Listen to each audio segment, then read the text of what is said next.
महाराजांचे 12 किल्ले जागतिक वारसा स्थळ म्हणून त्या ठिकाणी नॉमिनेट केले आणि जगातल्या 27 देशांनी एकमताने मतदान करून या ठिकाणी संपूर्ण जगाकरता होय हे जागतिक वारसा स्थळ आहेत अशा प्रकारची मान्यता दिली।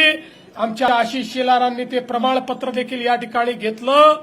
त्यामुळे आता आपले शिवराय हे जागतिक होतेच, पण आता जगाने देखील मान्य केलंय की त्यांनी निर्माण केलेले किल्ले हे जागतिक वारसा स्थळ आहेत।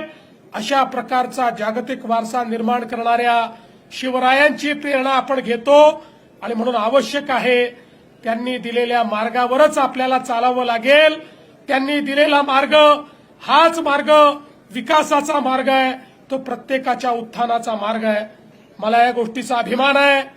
या शिवनेरीवर आमच्या अजितदादांचं प्रचंड प्रेम होतं। मागच्या काळात आम्ही घोषणा केली होती या महाराष्ट्रातले शिवरायांचे सगळे किल्ले हे आम्ही अतिक्रमण मुक्त करू आणि आज मला सांगताना आनंद वाटतो पुणे जिल्ह्यातले सगळे किल्ले आता अतिक्रमण मुक्त झालेले आहेत।